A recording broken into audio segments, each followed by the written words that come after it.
Let's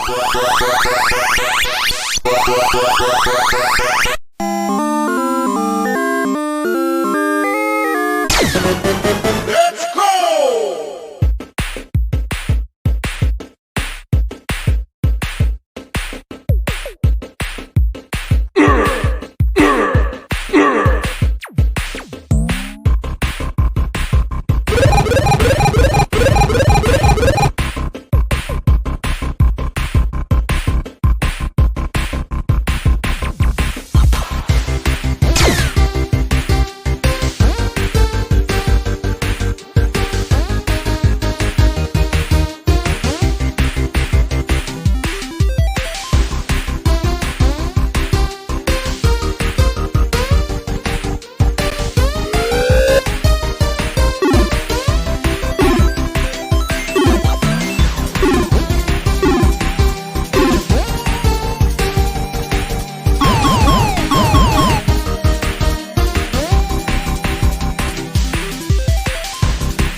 Not over.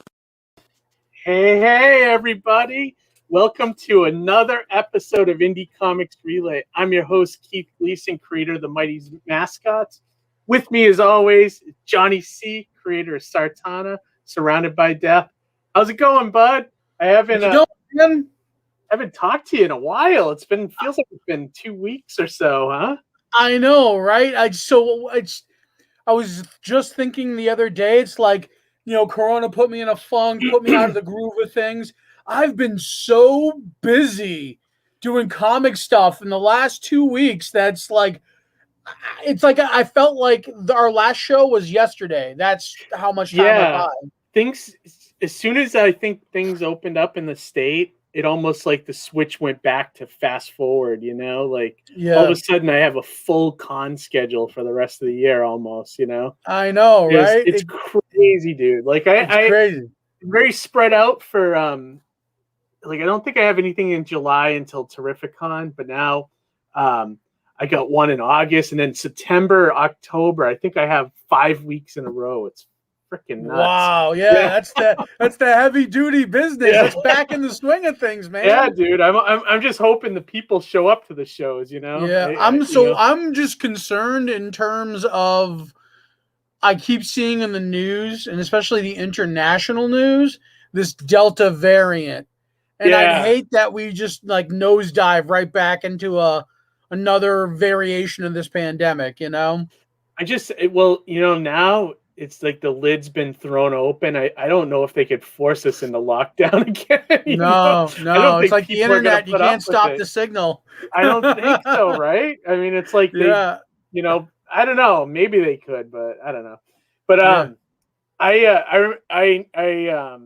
know you messaged me earlier today saying that you had a couple of Kickstarters you wanted to take a look at tonight. Yeah. That you wanted to unbox. Right. So I wanted to do that before we bring in our guest tonight, Yeah, I'll be really quick on these. Okay, so I've got two. They're from previous guests. And both of them, all right. Yeah, I was looking forward to these. So here we go. Awesome mailers, too. Always save these. Yeah, I got my Surrounded by Death Kickstarter happening. So, do it. That's this will be handy to possibly reuse somewhere in the near future. So this one is from a guest I was really excited to have on. He had a really unique concept that it was like nothing I've had seen before, and the art style is very unique. But this is John Silvestri's Bloodwing Chronicles. Yeah. Yes, I got my copy as well. So I haven't had a chance to read it though. Have you? You just literally opened it. So I literally just opened it. So yeah, unfortunately, I haven't read it yet. Now, was it just looking forward to reading this? Thank you, John. This is really cool. Can't wait to to dive right into it. Yeah, I'll definitely I'll let him know that we talked about it tonight, so he checks it out. I mentioned it to him before. It's you saw me literally put it on the stack. Which is I have this stack of comics I need to read. So now, was it you only got the book, right, from him? Just got, I have to go back and look at what I actually pledged on, but I believe I just got the book with the premium the cover. It's just because I'm backing so many lately. Me too. It's just kind of like you certain ones you put the full force in, and then others I just want the book. So right, exactly. So this one's pretty cool. There's a custom sticker on there. Oh, I can't hold it up. I can't see what the sticker is. Thank you for your support. I can't even make it out, but you'll have to tell. We'll see what it is. So this is a previous guest as well, huh? This is a previous guest as well. This is the funny thing about this one is that look at me throwing a knife around wicked, like irresponsibly. The funny thing about this one is that it's really well packaged. Nice. 2 hours later, you're still open. 2 hours later, yeah. Poor Enrique's in like the background waiting. Here I am opening gifts like it's freaking Christmas. But button. Actually, so this button is sweet because it's me. Oh, okay. I know which one this is now. Yeah, exactly. So I got a custom card there too. Nice. And the book is Advent Dark. This is actually I wrote this issue. That's the one you wrote. Oh, cool. That's the one I wrote. Did he send you extras to sell? Nice. No, this is just the variety pack of all the covers. Okay. With my favorite being the Chris Mad here right in the front. Yeah, that was the best one, definitely. That was Jared, right? Jared Brown. Yep. Jared Brown's Advent Dark, and I wrote this issue. Awesome. And it was cool. It's cool to get these, these things. It's kind of sweet, I had no idea he was so close to getting it done. I thought it was still a ways off. That's cool. I know. Yeah, it's funny. Sometimes you'll get them a little bit sooner than others, but it's just like, you bid on it, you wait, and then, you get something and you're like, oh, sweet, nice surprise, right? Yeah, I love when it comes in the mail and you're just least expecting it. I'm getting so many pictures, too, from people that are getting their Mighty Mascots campaigns right now, too.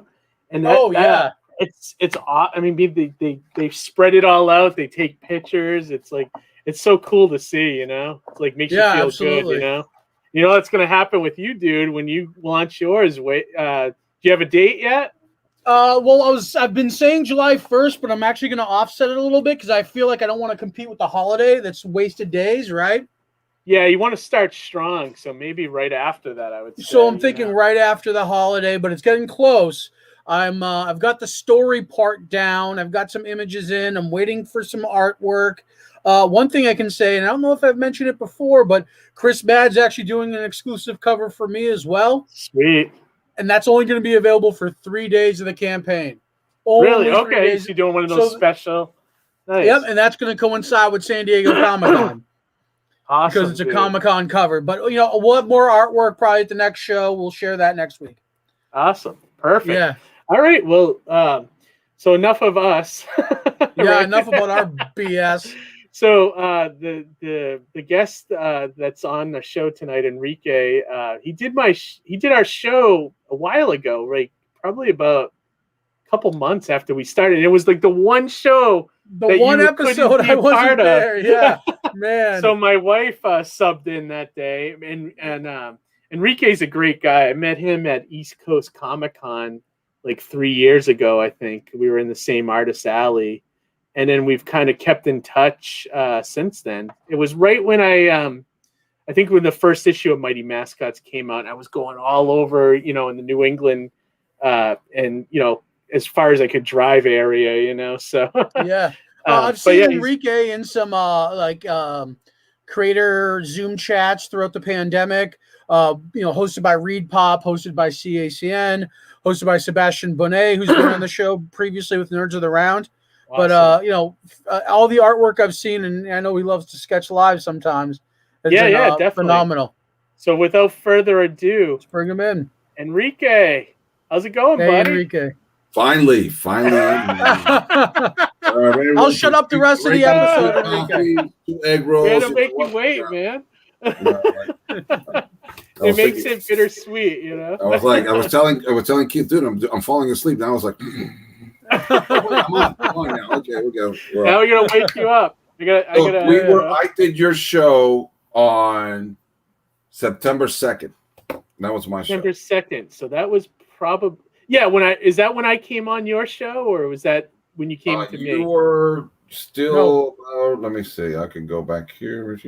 I know it was I remember early. the date very well. I did yours on September 2nd, and you came on. Yeah, you got shamed, right, Johnny? From Enrique and fuck, another man. strip. That day sucked. My apologies. I'm trying to see where you were here, but where are you? It's all right. No, I you know came it was on later. early You in the came on day. this year. You came on March 24th. You did March 24th. Okay. So, Yeah, and how's your show going? And for people out there that don't know, already finished the Right. 100th my first anniversary show just last week. for 1 year, right? 1 year already was last week. I was supposed to have a show tonight, but the artist miscalculated the time difference between East Coast and stuff and West Coast, and then he was like, "Oh, I can't do it at the time." I'm like, "No problem." So so we moved it on to another. We're gonna move it on down to some other time. So so it wasn't on. It actually was better, because I was gonna be rushing from that one to this one. So yeah, so now you don't have to rush. We can just put you to sleep here. So the show's called Art by Kike, right? Inky with Kike, yeah. Usually Inking with Kike. Yeah, And, the last few weeks we've been promoting the Kickstarter, so I've mostly been a chat. Last week was actually I did a group of artists, friends came on. I had Keith Williams, Sean MacArthur, Edgar Paston, and John Ottinger. John Ottinger does the Dweors. So, and Edgar did the Amerikaiju recently as well, and I actually did a variant for that one. And obviously Keith Williams and Sean. So we just had a great time. If anybody has a chance, go to my Facebook page, and you will be able to watch the full, almost about 2+ hours of mayhem that we just had a great time.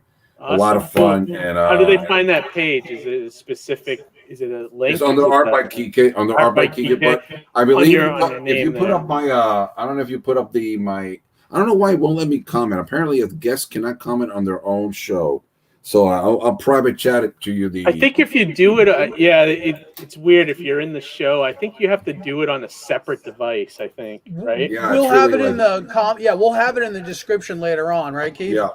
I think I put his Facebook page in there already. Yeah, I think it's in there, but in case, I'll just text you. I'll just send you here my link tree, which has all the good stuff. Yeah, there you go. There you go. So you love all the good stuff. And the not so good stuff, So it's all together. Link tree.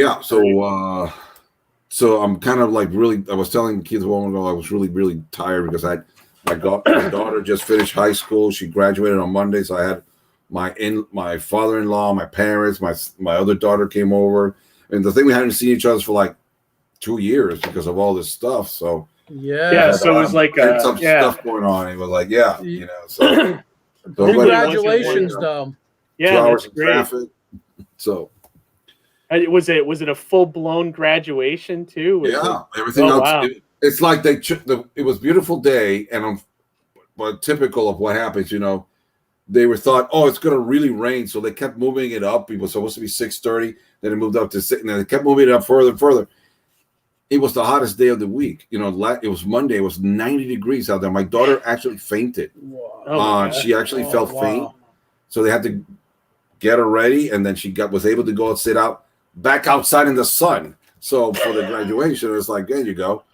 But and then another girl I think felt faint as well, and but it was great. I mean, like within an hour, it was 230 kids were graduating. I'm like, wow, that was quick.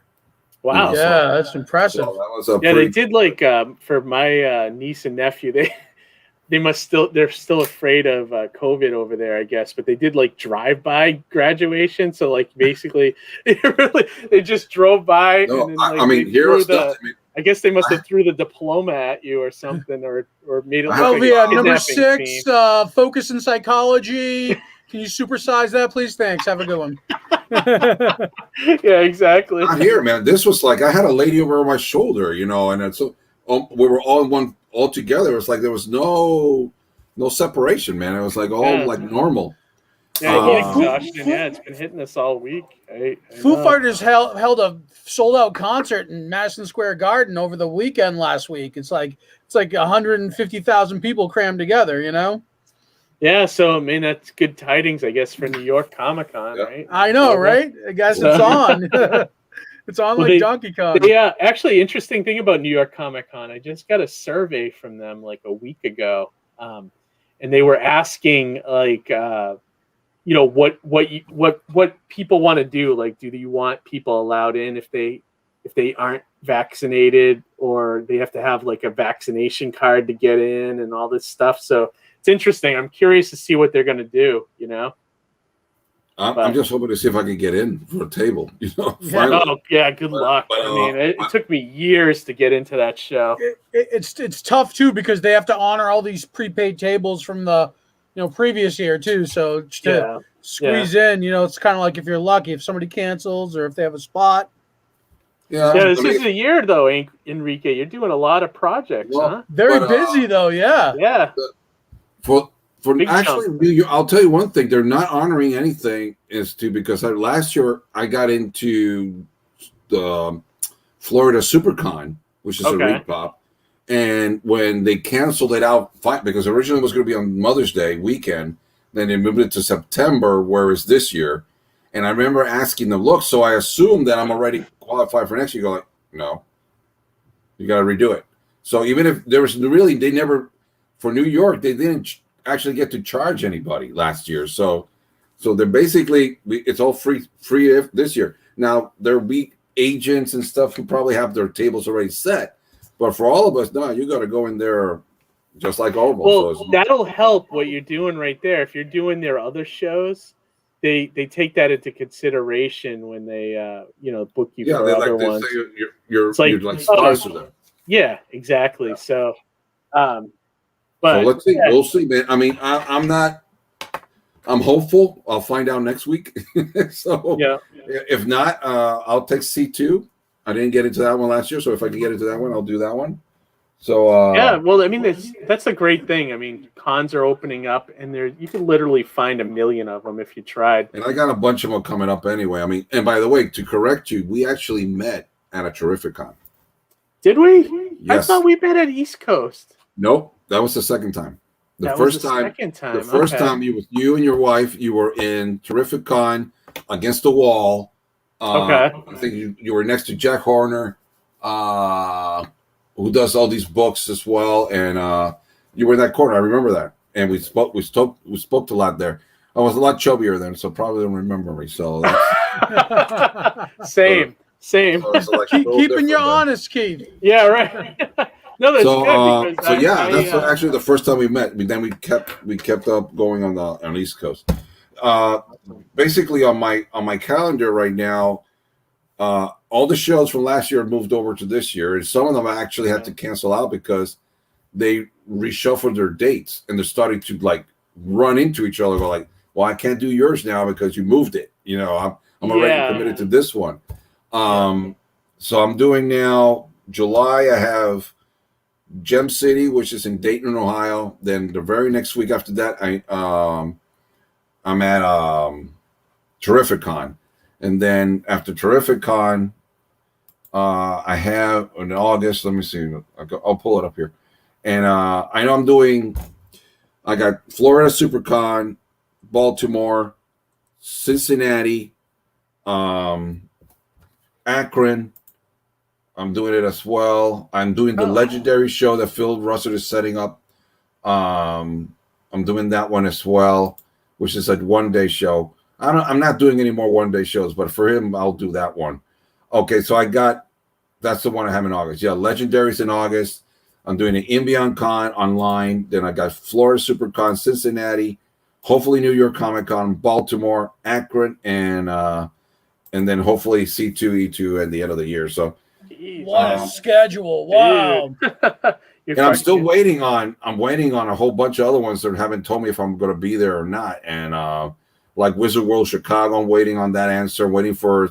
Have you ever heard of this one called Cherry Capital Comic Con in Michigan? No. Is it I mean, good? Dirk Yeah, Manning no.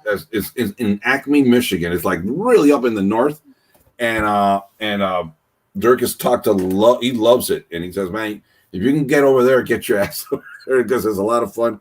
And so I'm trying to get into that one, and and I'm also might give it a shot. I asked to get into anime in New York City, which you never know. Once in a while they like to have regular comic stuff in there among their manga. So, but right now, what I've got is more than enough. It's about 1 or 2 a month, and that's pretty much. I'm not going to do the 36, 37 I did in 2019. It's just no. Not doing that again.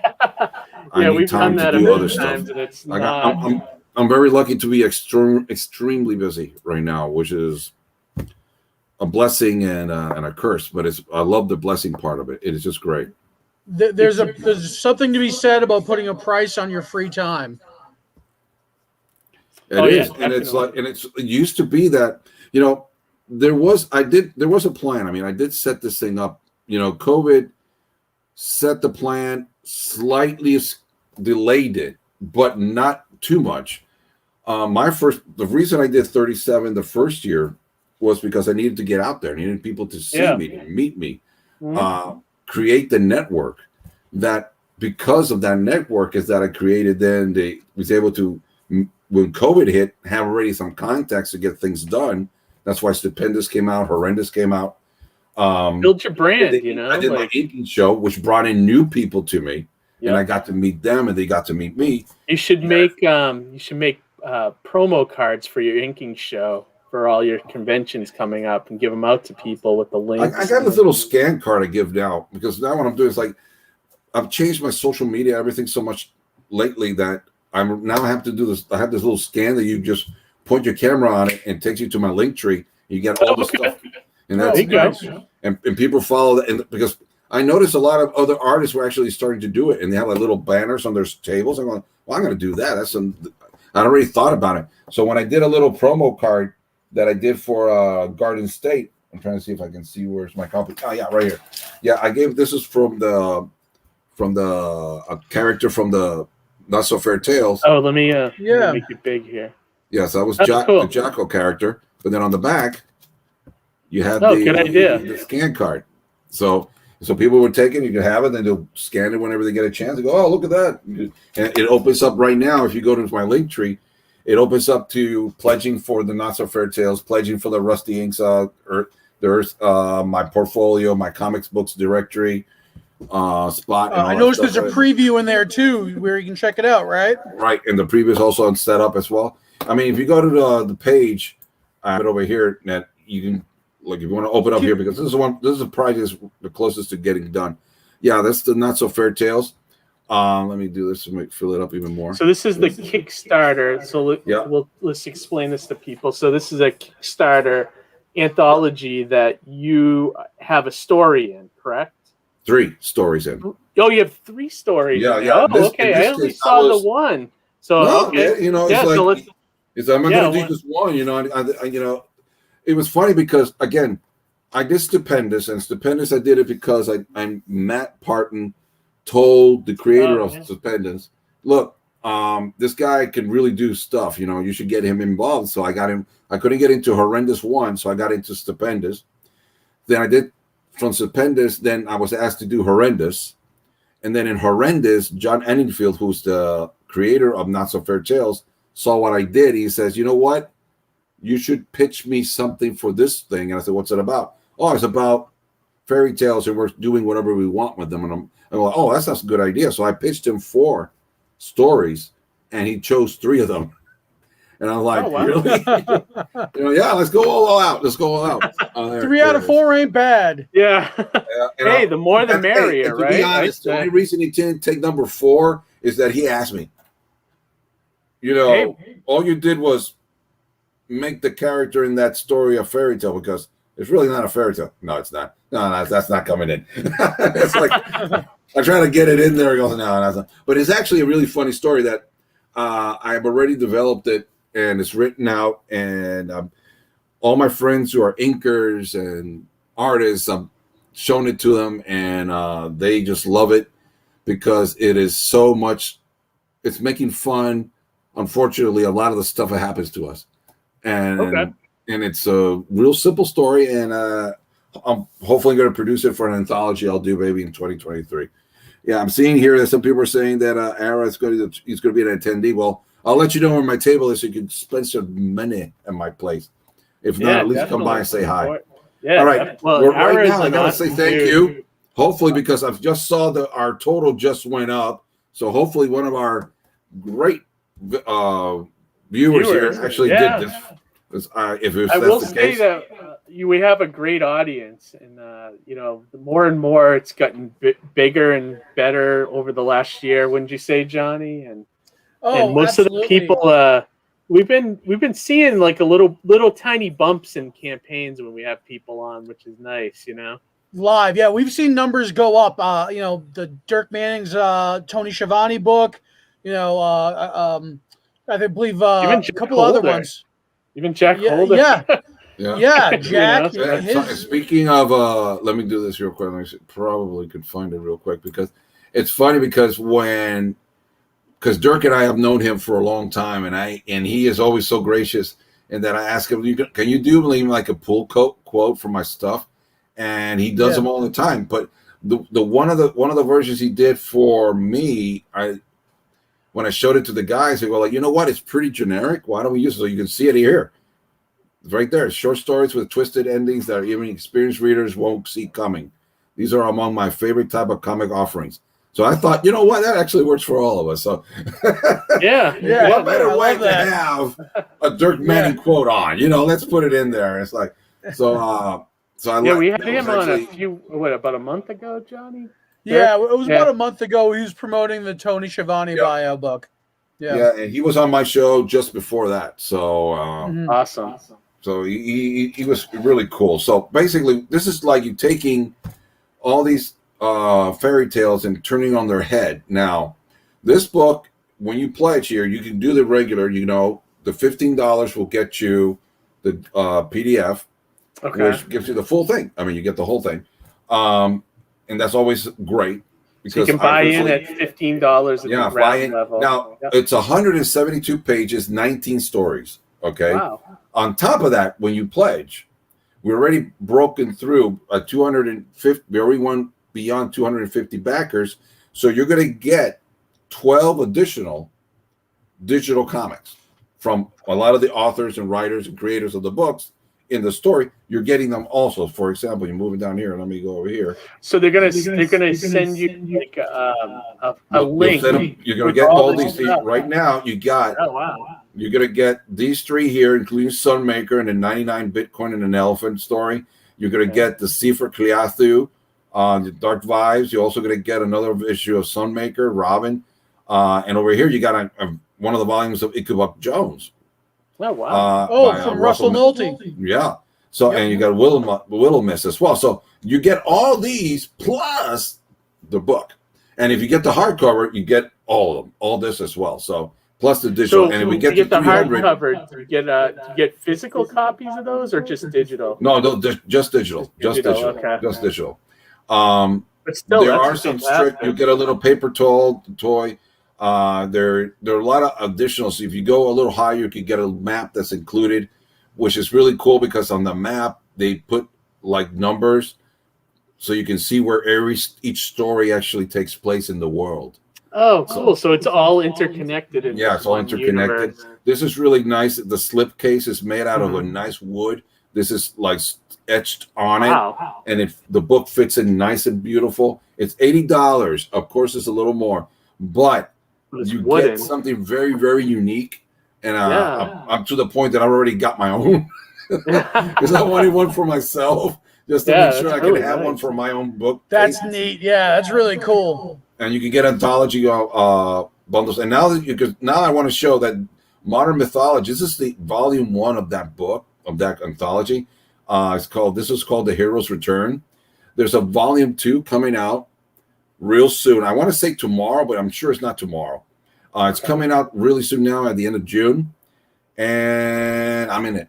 I'm also I got hired at the last second. Like I said, a friend of mine, Andrew Russell, he wrote a really nice story called The Hummingbird. It's actually based on a legend from Puerto Rico, where I'm from, and he asked me, I got this guy bailed on me, man, and I'm like dying here, and I want to be in this book, and I don't want. It's 10 pages, and I'm like, when do you need it? Like now. I'm going. So I stopped everything, and I told him, but look, I got to make a deal with you. I said, what? I'll do breakdowns and stuff and set up all the pages, but I have another artist who could do it. And go like, who's you got? My daughter. So, and he agreed to have my daughter in there. So our very first collaboration is going to be in the next volume, which is I didn't know your daughter was an artist as well. That's awesome. She is. Well, she's got a story in Not So Fairy Tales. So she's actually in the book as well. And she's going to FIT this fall. So I'm in the Modern Mythology Volume 2, called Folklore Reborn, Folklore Revisited, I think. Okay, and it's called that, and that one is going to be 180 pages. Okay. So, jeez, so you basically, well? So my suggestion would be, if you're going to get the Anthology bundle, so you get the Volume 1. Okay. And then you get ready for Volume 2 when we launch that one out eventually. There is already saw that here. I'm going to show a little bit of it over here. I'm going to move it over here so we don't look at that part. There we go. Okay, this is the page you're going to see, the Modern Mythology Folklore Retold. This is the one that's going to be up eventually. Now they do have an option to go with getting the first volume as well. So you can, if you don't want to do it now here, you can always do it in the other one.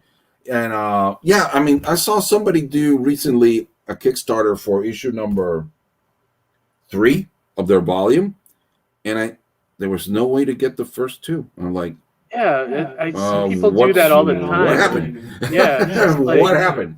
Yeah, I don't get that.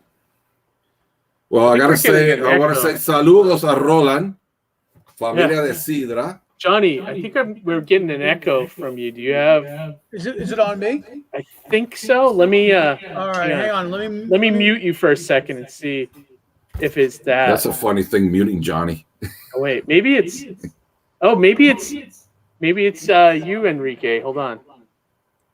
Hello. Yeah, I think it might be you.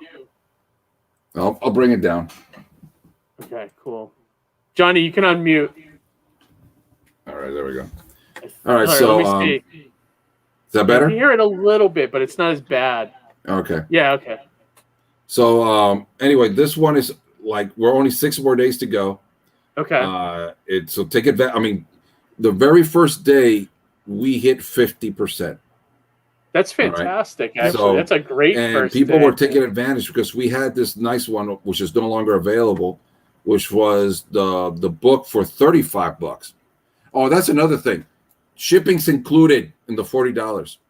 Really? Yes. So when you think about a hardcover, 172 pages being shipped, it costs a few buckies, and it's already included. So basically, you're only paying about $30 for it, maybe. Wow. So we sold 83 of the $35 ones. So basically, we made a big chunk there, and then we had 2 versions of $100 up, which included everything. Okay. We put up 9 and they sold out.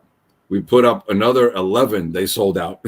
So nice. And then the cover was sold in a minute. So we're very, very blessed that it came through, and it was just great. So how hopefully a lot more people will be able to involve it. What was that? The creator, John Eddingfield, who created this Kickstarter. How do you know him? He does Ranceville. That's his personal one. So you might have seen that one out there. I think I've heard that. Yeah, I've heard of that. Now, and so this was a new project he wanted to take on? Yeah, it's a project that's been going around in his head for like 3 years. And he and Ryan Kraboth were really involved in it. And he has 2 stories in there. I got 3. John Muller put in 2. And then everybody else did only 1. But it's one of those weird things. Like I said, I came in here to write. And then part of the reason why I'm helping Andrew so much is because what happened to him happened to me. I had an artist set up for my 3rd story that bailed on me to the point that I haven't heard from him. Scrambling, yeah.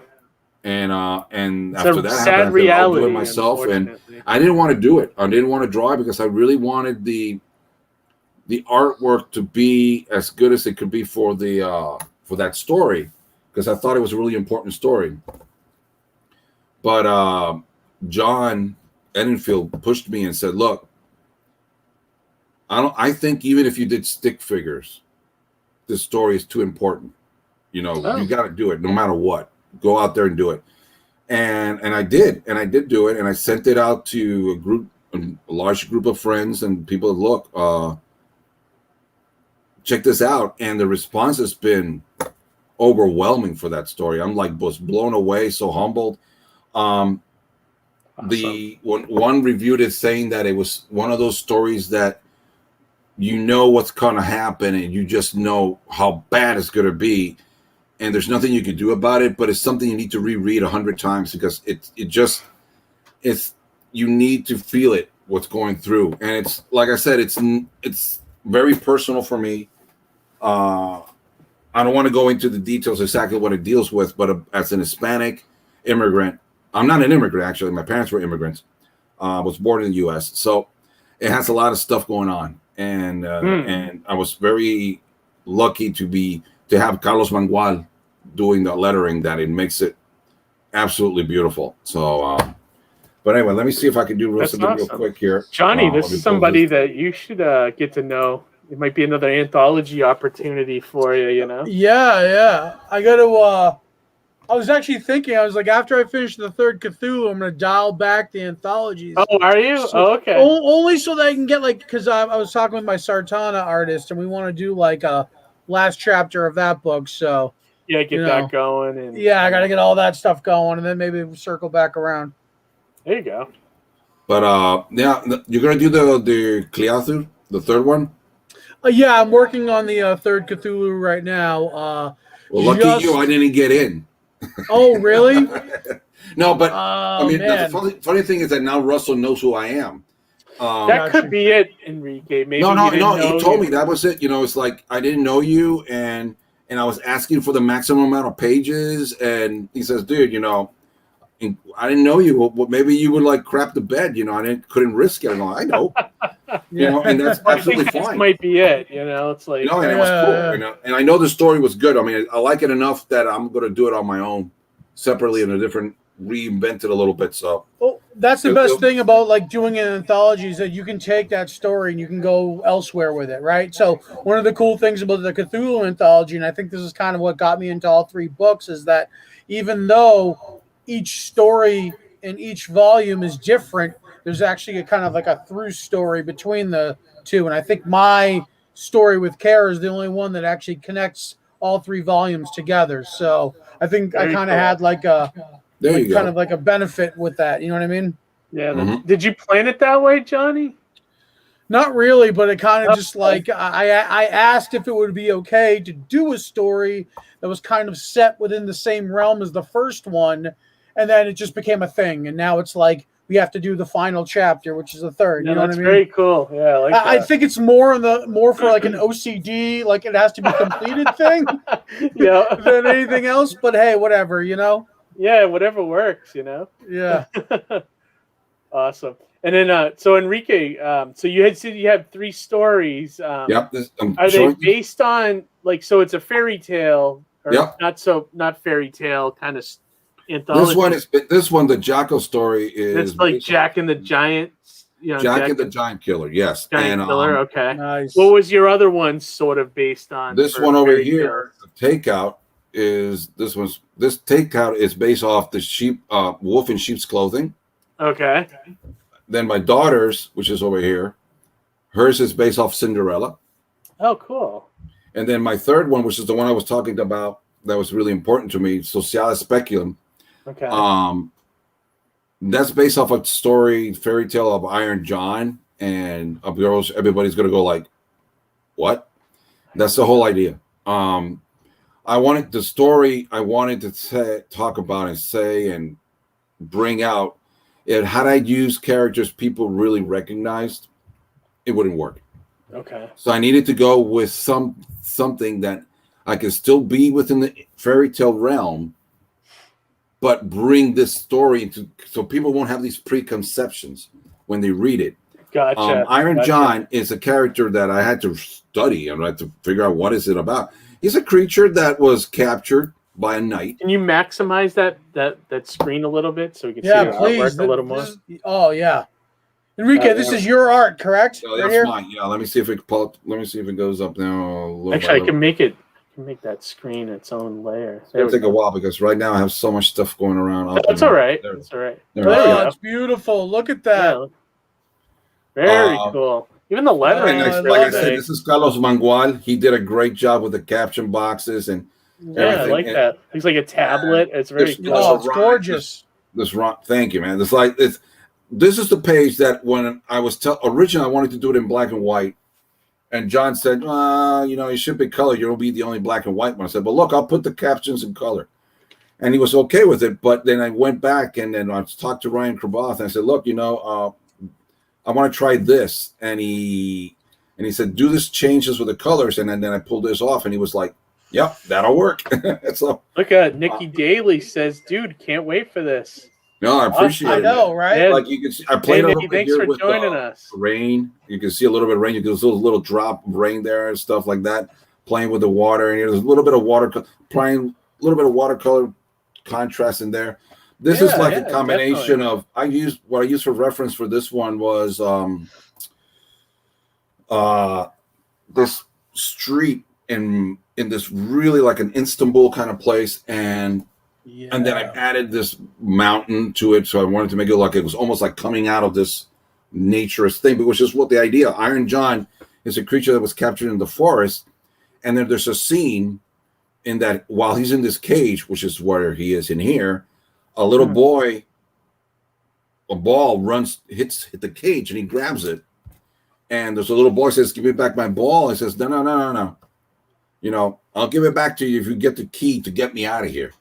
And the boy is actually the prince of the castle, so he goes up and gets him and pulls him out, and he says, "Now that you've helped me, I will be always around to help you in times of need." And the story goes that he helps the prince become famous, and he marries a princess and stuff like that. And he ends up being this mythical creature which actually has this treasure in the forest, etc. So it sounds really interesting, actually pretty boring. But I decided, no, it's not at all. It's not that great. Actually, I was pretty hooked. You had me, man. Well, I mean, the fairy tale's okay, but I mean, it's like, so for this, I decided. Yeah, you had to that inject interaction some, between the child, some excitement into the child fairy tale, right? and the creature is what I wanted to use. Okay. That scene. That's the scene you're going to see here. So when you read this, you can hear like it says if rain finally stopped and I feel refreshed, Mother Moon shines up brightly, providing a nice glow upon my skin. I hear shuffling down the alley made by the creatures of this city. That shuffling is indicating that's the kid. He's actually shuffling down. Cool. Why is he shuffling down? What a breed these humans be. A little rain and they scurry for cover, missing out of all its refreshing qualities. And I'm not going to show any more because, like I said, it's a real surprise how the creature took me a while to develop, and it's the next page. And it is really different. Okay. Let me get behind the that. way I did. This is a full page, but then the next page, what I did was a real experimental. And I think we're going to leave it there. I don't want to show it off because I think I want people to really get it. You got to tease it a little bit, right? And the thing is that a little bit. All the pages are full page. Yet they do not will not look full page. That's the funny thing how I did this.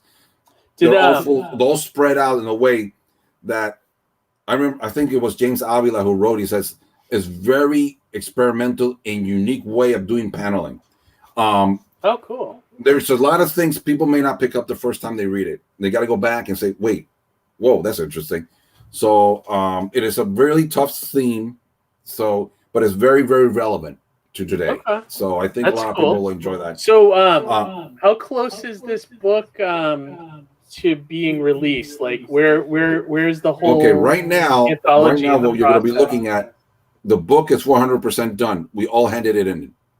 One of the reasons I wanted to do this project is because we had a deadline in that all our stories had to be in by that deadline. Everything is ready. I already saw the printed version. I already saw a version with all of it done.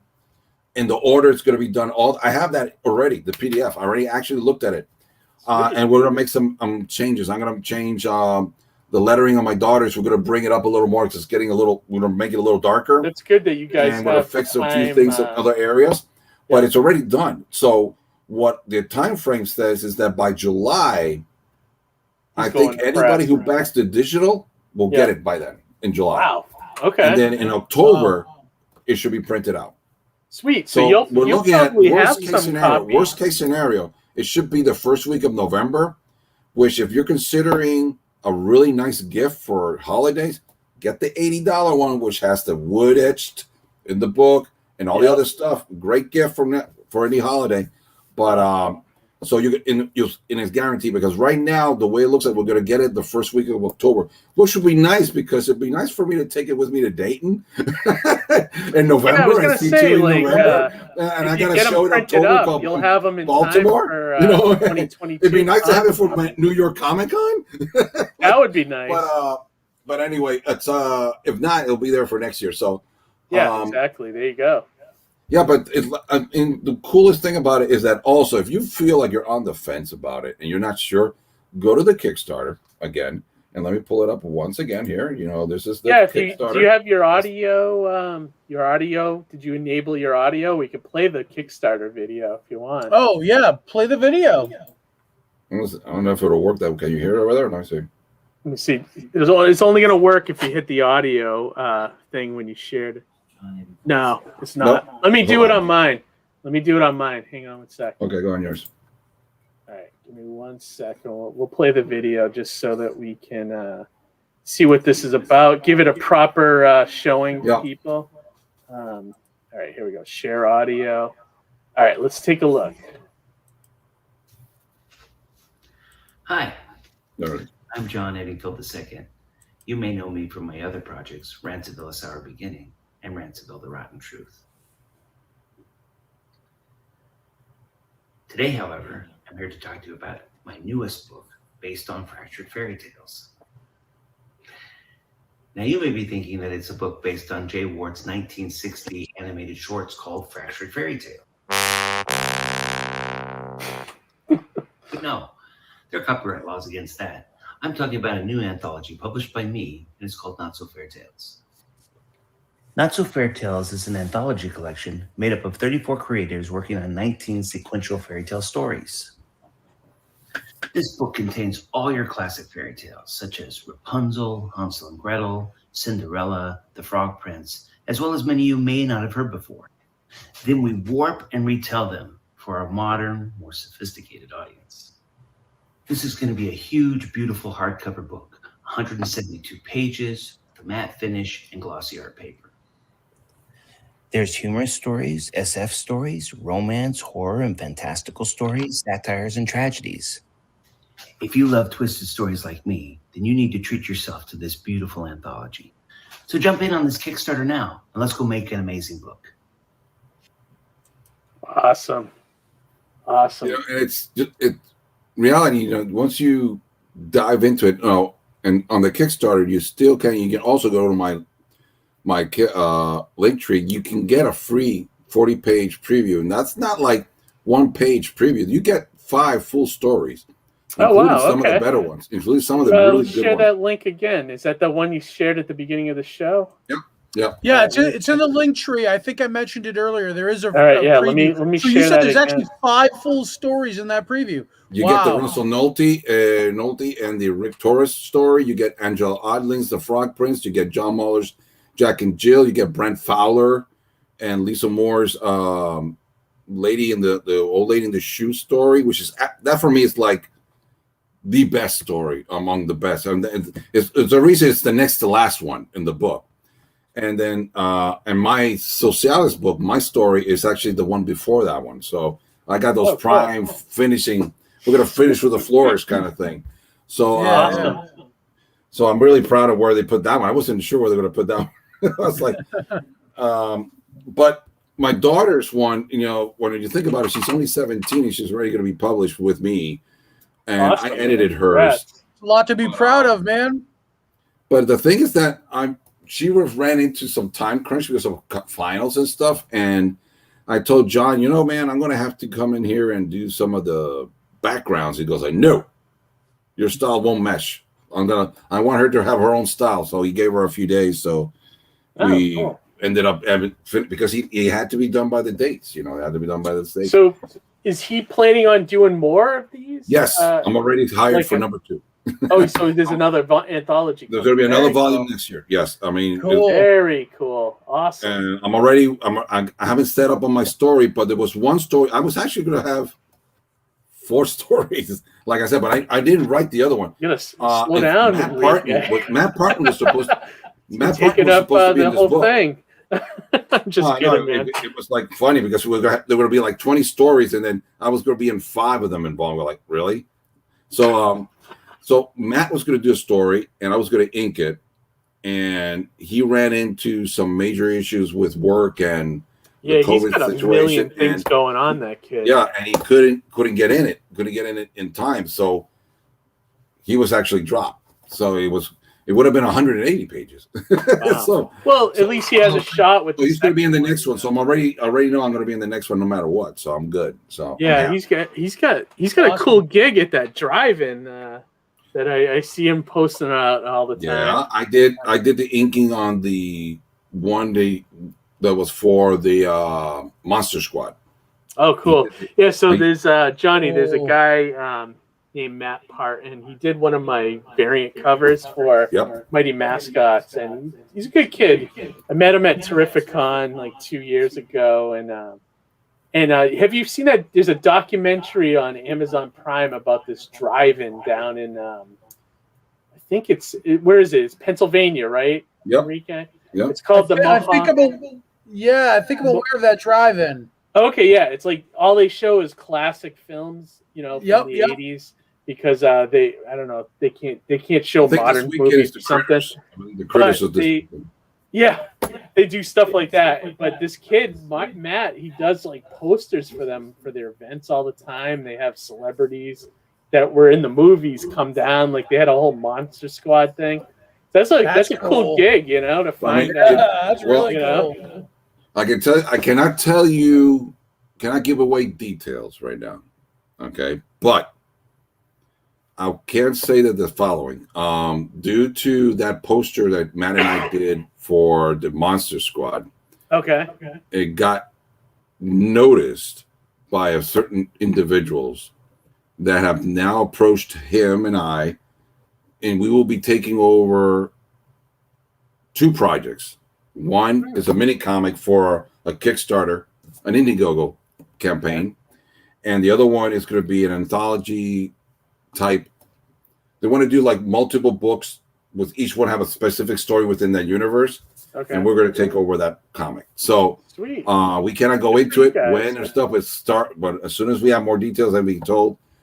Dude, see how it's like one of those. It's like one of those things that just happen, and I'm like, I told them, are you sure they want me? Like you said, okay. You laid the groundwork a year ago.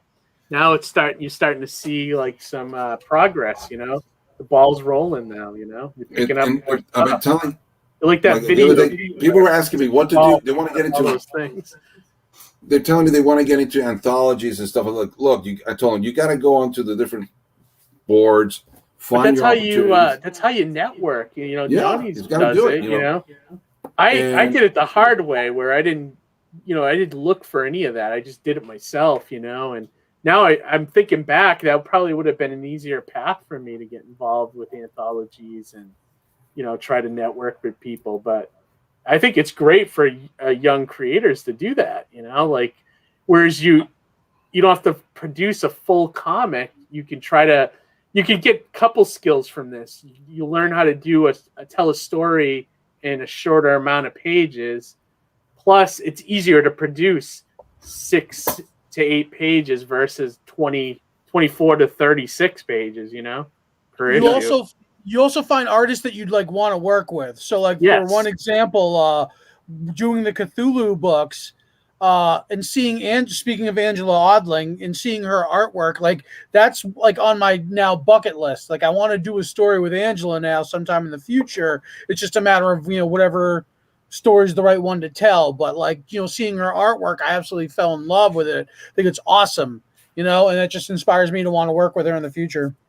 Yeah, Awesome. and that's happening with me now in the sense, but it's like funny in the sense that right now, like for this book, the artist who did the Brand Fowler one is Cesar Gutierrez, and I just fell in love with it, and I just immediately texted him and say, bro, I don't know when, I don't know how, what, you're gonna do one of my stories. I need you for one of my stories. Yeah. He's like, okay, cool. But then that's the thing. Once people start seeing what I can do in either writing or artwork, it becomes almost like an infectious in the sense of when I showed the stories to this other artist, he was like, bro, is there anything you can write for me? That I can do? Yep. And I go That's how it happens, man. And I go like, well, the reality is he's not known for doing sequentials. And he says, I really want to try something. I go like, well, I just pitched 2 stories to this other anthology. I'm looking for artists. You want to give it one shot, only 4 pages. And he was like, yeah, sure. And you probably guys know who he is. He's Len Danovich. So Lenny, maybe sometimes it takes me like 10 times to meet. Yeah, Len Danovich, he does all these really gory, like zombie stuff, and this story has none of that. And I told him, okay, I'm gonna mess with you. There's none of this stuff. Yeah, none of this stuff. And I was like, okay. It's being reserved. And for a 2-story one, I'm taking a good friend of mine who also said, I want to do some stories. I go, okay, you want to do a 2-pager? I'll do a 2-pager.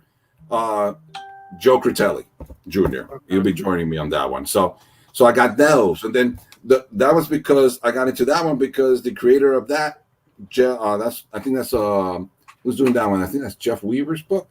Okay. He says, come and pitch for me. Do this once. I go, okay, fine. So now another book is for another guy who's Andrew, who I'm helping now for this story for the mythology one. He's going to do another one. It's called Florida Anthology. And he says, where's yours pitch? I need you. Do you want to do a book for mine? I go, okay, I'll do one for yours too. So it's like down, boom, boom, boom, snowballs, boom.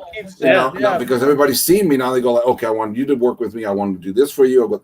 So yeah, and I wanted to say like there's something about when you surround yourself with creatives. Even I imagine the AfterCon networks are a lot like this. Everyone gets pumped. It's like everyone's like, yeah, it's just there's like a certain vibe in the air. There is, and there's something to be said by surrounding yourself with other creatives. And there's an energy that you can feed off of. And I think that's part of what did, Corona in for some people is we're isolated. Luckily, we could communicate through video chat, stuff like that. But nothing beats being amongst your creative peers, sharing a drink, chit-chatting, and just kind of, it's vibing true. Together. Even with writing. That's the advantage I had with the Inking with Kika in that, especially in this year, because the first year, most of 2020, I focus on my buddies and friends of mine and said, let's bring them in here. We'll just hang out for a while and while I do an ink, I'll ink your stuff and stuff. But then as I progressed and moved the show onto Facebook Live and improved the situation, I went out to look for people I've never known or maybe met at a convention. That's like Uko Smith. I had met him, and then he brings him in. So this year I've been going with people I don't know. And they're saying, look, want to do the show? Yeah. And it's funny that I got people doing this. Hey, I want to be on your show. When can I be on? Well, you got to wait until October. October? Yeah. That's as far ahead I am. To us. That's happening to us. Yeah, exactly. And I'm not talking like just any. We're talking some really big people. I say, I actually have to ask one of them, do you understand who you're asking? This is a little show I do. I don't care. I've seen you. I was like, okay, we're fine. Yeah, let me in. So it's really a lot of fun. So now I go like when I did Ace, when I had Ace Continuado, I was like, we were talking and stuff. He goes like, when are you going to have something good to write? And you're right. And I'm writing this stuff here. And I told him what I'm thinking about. He goes like, man, I'm interested. I want to think. Let me know when that comes up for that. In a few weeks, I'm going to have what's this? I don't want to say his name wrong. Let me see if I can pull it up real quick. Over here. Amy said, "No, this I agree." She said, "I thought I really had no interest in ever really seeing people again, but then we did a live one-day con on Saturday, and I felt really inspired afterward." I can tell you that's a true statement, because after we got home, she was like going to work on making some stuff for future cons, and me, I just went to bed. You didn't need the inspiration, Keith. You already had that flame lit, my friend. I gave it all to her, you know. So when she needed it the most, you were there for her, right? Yeah. Well, in September, I'm gonna have. You may recognize the name. This is Babisu Kouris. He's the current artist on Robin Hood for Xenoscope. He'll be joining. Okay. Oh, cool. And I met him at New York Comic Con in 2019. Wow. And we've been trying to find a way to connect for the show. I'm going to do it at 1 o'clock in the afternoon. Way back too, those Zenoscope guys. When we did our first convention in 2005 in Wizard World Philly, it was us as Hero Envy and Zenoscope like right next to us, just starting. They're my booth neighbors in San Diego every year. Are they really? Yeah. They always have the booth babes and like the booth babes. Love those guys. Yeah, they're nice guys. I remember going to their after party too. It was pretty crazy then, you know. This was before conventions kind of took off, you know. Right. So it's like I said, it's been used COVID, and I used the connections, and now we're making everything, and it's just one of those things that if you can not be a real a-hole, and treat people right, and that's it. I told John for this project for Not So Fair Tales, it's like, I'm not going to be your most talented guy of your group, but I will tell you, I will be your most important asset to put your promoting this thing out there. Yeah. And he actually, on the show, we did it a few weeks ago, he was telling me, you really pushed this thing. He went to the point that you should have a course. He says artists don't understand what they need to do like you do.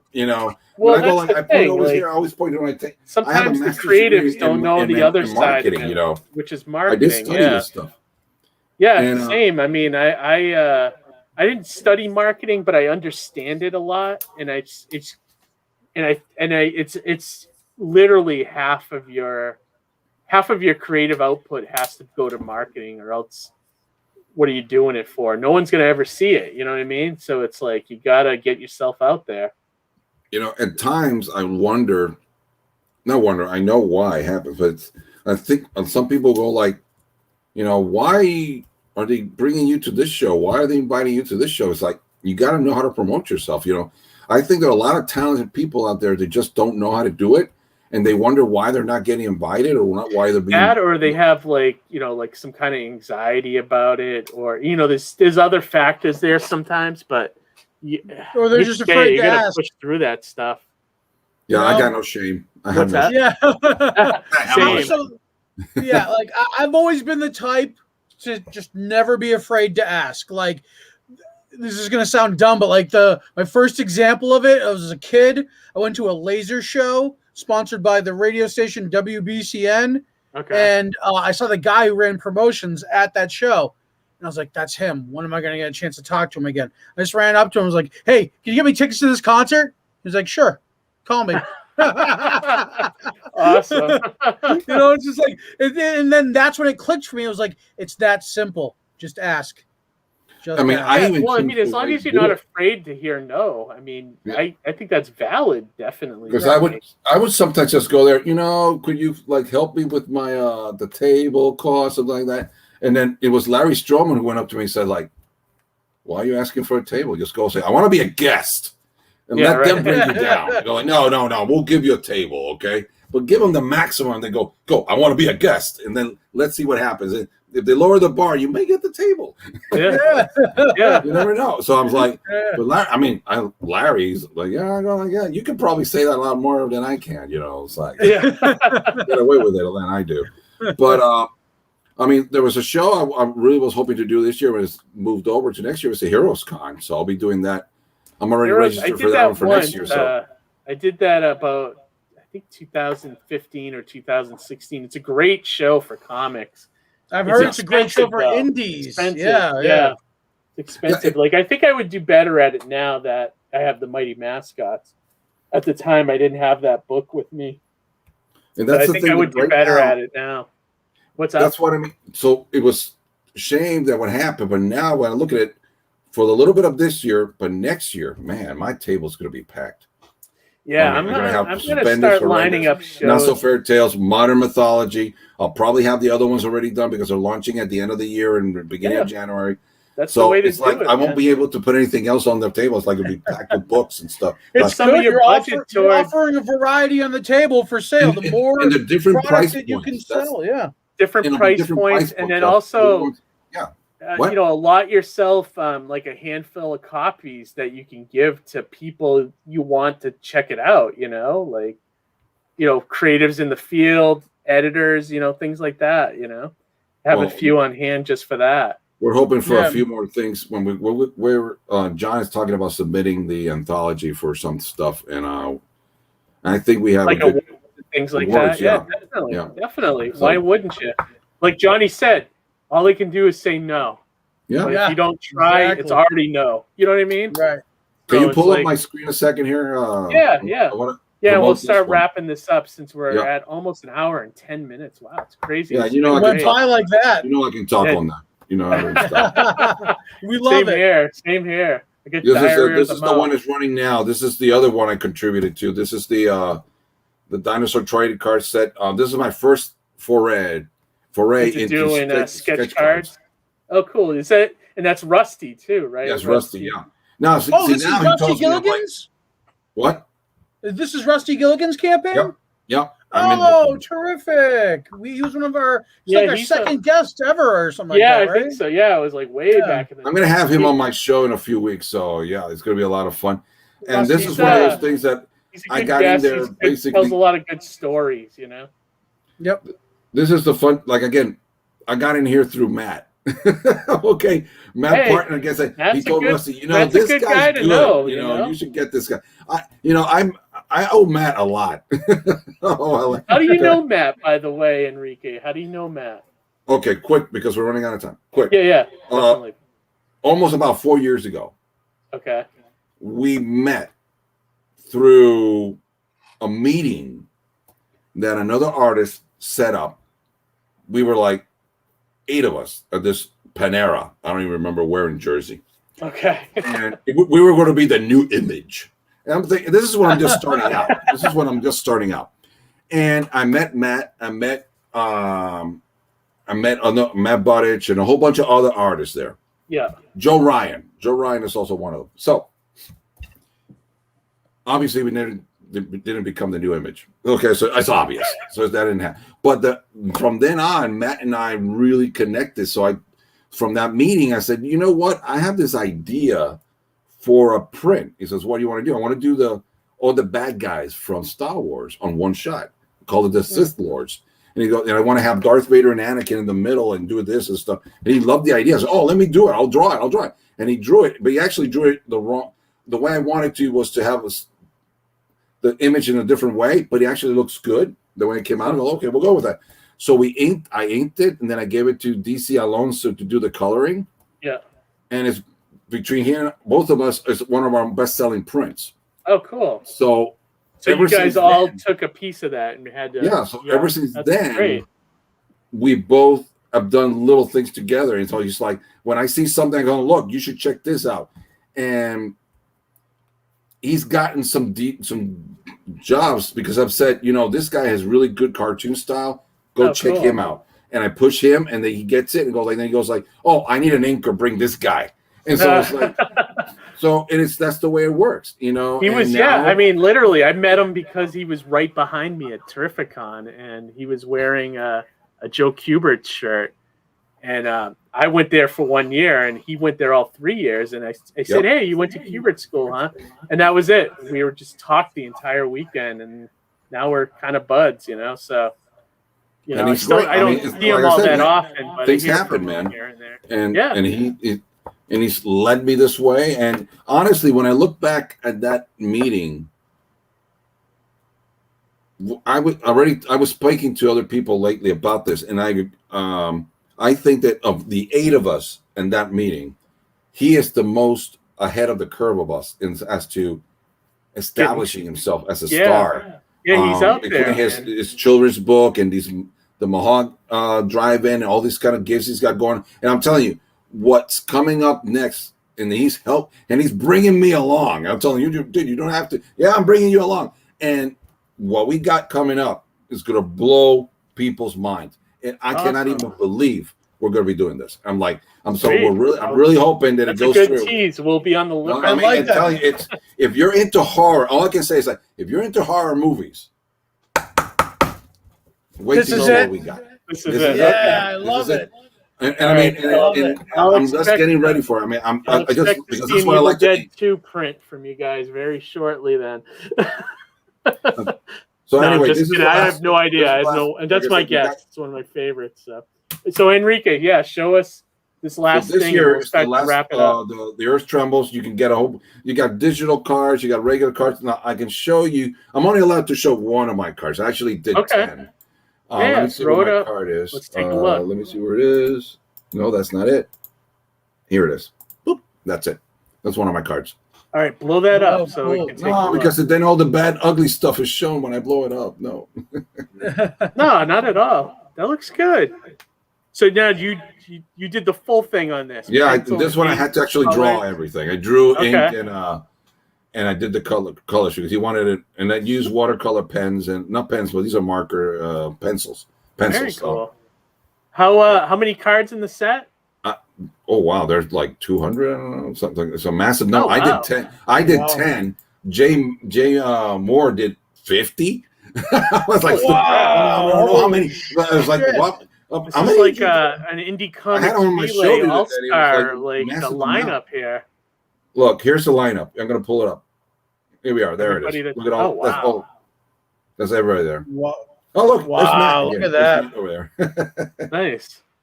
So Jay Moore did a bunch of She Lester's here and a whole bunch of people. Edie Decker. These are new people for me. I haven't met a whole bunch of them, so it's a lot of fun to meet. Oh, here's Joe again. Right here's Joe right there. That's cool. Yeah, I know Rusty does a lot of these card sets on like Indiegogo and Kickstarter. It seemed to be a successful little niche for him. Yeah, and then you see we've already gone through all this stuff here, and it's really good. It's opening up a lot of stuff. But and it's one of those funny things because I tell him, I thought, thanks, man, for letting me in on this stuff. He says, well, this is like the mafia, man. You're in for life now. You're one of my peeps now. I'm going to be calling you every time. I'm like, okay, not a problem, man. I'll work it. I was just happy when he told me it was dinosaurs. He goes, wait, no humans? Yes, I can draw dinos. Let me do that one. And and I did a whole bunch of them, and a skeleton of a T-Rex head. So I was able to play around with it. So I'm really proud of it, but I was just surprised at how many of us were involved. It's just an incredible amount of people in this group. So, so as you can see, we're already 200% over, but it's a lot of good stuff in there. So people can take a look. I'm sure you'll find. The good thing about Indiegogo, you can go in demand and keep making money until they're ready to ship. You know. Yeah, and I'll be getting, I believe, 3 artist proofs. So anybody come by my table, you'll be able to get them. From me. Very cool. Very cool. Yeah, I'll have awesome. So awesome. Is that the only? I know you have. Those are the 2 major things coming up, and then you mentioned all the other anthologies coming out next year. Anything else about that? Let me do this you want to mention before we start wrapping up here? This is the last one. This one is I did a 1-pager for another anthology that's coming out. Don't know exactly when. This one is. It's called the Fletcher and the Fletcher Cross. It's about this guy who travels through time on this chair, and they got multiple stories by different artists and writers. And then they asked me to do one page, and this is one of the few times I've given a script from somebody else and I'm drawing it. So, cool. And they wanted to make this 50s color scheme, so that's why it looks really kind of interesting. So I had to make sure they were like from the 50s tone. So, gotcha. But I played around with it, and I had a lot of fun. So it's just one page, a little space battle. Space comic, yeah. That's awesome. I like the heavy contrast in colors. It's very tripped out. Love it. Yeah. Oh, my daughter was like, it reminds me of those underground comics like they used to put out in the 70s, Yeah, and I was really happy to just give it a shot. And I also did the lettering, so I was like, hey, you did a little bit of everything in there. Yeah, why not? Build your skills up wherever you can, Awesome. And then what's the last thing I can show you guys? This is the first page of the story that's coming out in the modern mythology, the new one, the Folklore Reborn. And this is going to be the splash page of the first and the final page because of the theme. He wanted to put at the end a nice picture so he can write a lot about what the story means to him, what he wrote, the writer. So this sets the tone for it. So that is actually in a park in New York. I sketched it from there. Cool. But I did a difference. The actual statue doesn't have this. The little hummingbird and the flower that comes into play in the story. So I decided to give this a different look, so it will go with the story. So you got all the water falling around, and I still got to finish it. And this is still the rough. But my daughter's going to do the final. This is going to be cool. She's going to do the background and everything and else stuff. So that's the launch. Awesome. So I want to share. Your link tree one more time here to everybody so they can check that out.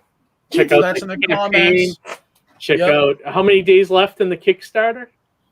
6 for the Not So Fair Tales. The Indiegogo has just started. It's got a long way to go. Indiegogo, but that'll keep going after it closes because he made the way that one works is you guys get 6 days left to back the FairyTale anthology. I mean, if you don't do it now, when you see it on my table, it's going to be more expensive.